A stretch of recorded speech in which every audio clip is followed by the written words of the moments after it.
Hello crafty friends, it's Jess from jesscrafts.com, and today I'm here with another template, but it's mixed up a little bit. I'm going to do a slimline card. I'm going to show you how to use 6x6 paper on a slimline card. A slimline card, by today's definition, is going to be 3.5 by 8.5. That was the size that I saw most common and was easy to cut from an 8.5 by 11 piece of paper. So I thought that would be a good one to use. I will take my 8.5 by 11 and cut it to 8.5 by 7, and then I will score it at 3.5 to create that finished 8.5 by 3.5 card. I'm going to be using the Sunny Studio Gingham paper. I thought that it might be interesting to see that you can kind of stretch your 6x6. 6x6 paper doesn't sound like it lends itself to slimline, and I know that companies have been recently sharing specific slimline paper pads, and that's cool. Like, I'm nothing against it, but I just wanted to kind of show you what your pattern paper options might be without investing in new paper. I'm going to pick a blue and a green from the Sunny Studio paper pad, and I'm going to mix it with the Love Quarry stamp set from Newton's Nook. Now, you could easily adapt the card that I'm making today to a Valentine's card, but mine's going to have more of a thank you purpose. The template is available over on my blog, so you don't have to worry about what I'm cutting. You can go over there and find out exactly what all these cuts are. But I'm taking a 6x6 and I'm cutting it to 3x6. And then I'm taking one of the 3x6 pieces and I'm cutting a 3x2, a 3x2, a 3x1, and a 3x1. That 3x2 will stack on the 3x6 to create a 3x8, which will work for the 8.5 by 3.5 when you put the mats on it. I am going to mat everything. It is my preferred way of working with pattern paper, especially with templates like this. I think that it allows you to break up the pattern paper, which can be important if you're trying to create a whole card from the same piece of paper. So I'm going to take this 3x6 piece and this 3x2 piece, and I'm going to mat it on a piece of cardstock that is 3.25 by 8.25. To help me to line them up, I do have a grid mat that I always work on, and so sometimes I just kind of help myself by, making sure everything is straight on the grid mat, and then that allows me to lay it a little bit more straight as I am, finally placing it on the paper.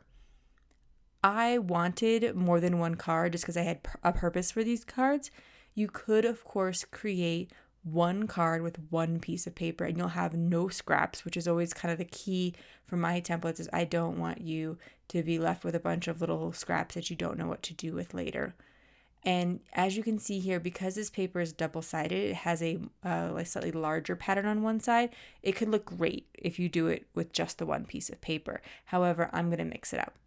And in fact, to make these two cards, the 8.5 by 11 piece of cardstock that I made the mats from, there was very little left. It was just this strip that's in my MISTI right now, and then those 3 tiny little strips off to the side. So it was actually a super efficient card template and design if you are making 2 cards from it.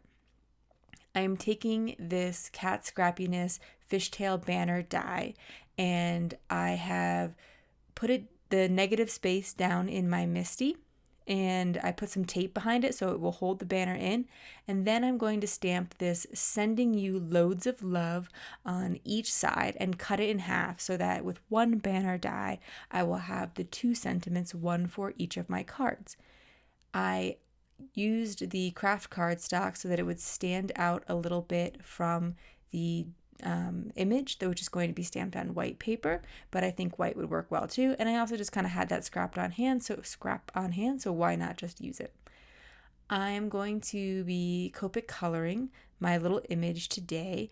I like to keep my Copic coloring very, very simple, and I decided at first I thought, well, maybe I would use yellow because that can be kind of a traditional color for dump trucks.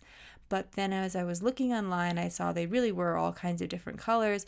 And I thought, well, why not just kind of keep it a little bit matchy-matchy by using some similar blues and greens to the pattern paper that I chose. So I'm using B28, 26, and 24. I am going to make just a tiny line of my darkest or shadow color, and then I am going to blend out and keep most of my space in my lightest or highlight color. I don't know that I'm coloring dump truck like, I don't know if I'm coloring it super accurately, but yet at the same time, there kind of is no accurate because there is no light source. It's just going to be one small image within this larger pattern paper card. You could certainly do a lot more with light outside of that, but I think it's important to remember that because I know a lot of crafters, they're not necessarily coloring a big elaborate scene, and so it's more important that you just choose a highlight and shadow area than it is to make sure all the highlights and shadows are accurate to a light source. Also, something to keep in mind is when you can, something that can help you to save time and also some frustration with coloring is like, for instance, the wheel covers.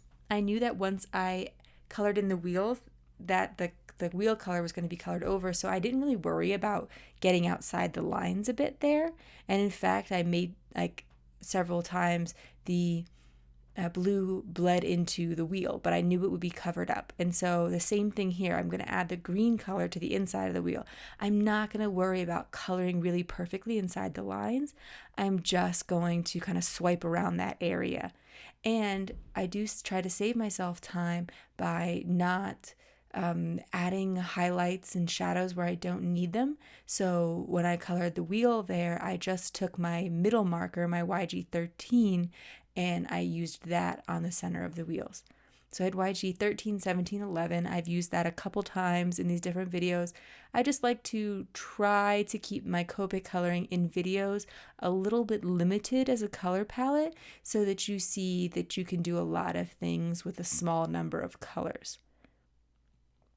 To keep things consistent, I tried to break up where on the dump truck the different colors would be, so I didn't want the different parts, like, so the hearts are touching the bed, I would say, of the dump truck, and therefore the bed should be blue and the heart should be green, just to kind of keep that contrast. I tried to keep the color palette limited too, and so therefore to make the hearts have a bit of interest, I just colored some of them with the darker marker and some of them with a lighter marker, and I didn't add any shading in there because the interest came, instead of from shading, from just being different colors, the different colors of green.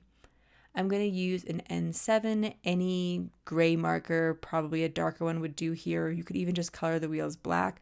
Again, this is where I'm not going to worry about adding shadows. I don't know where all the shadows would be on this anyway, and really you're going to pay more attention to the truck in general than you are the tires.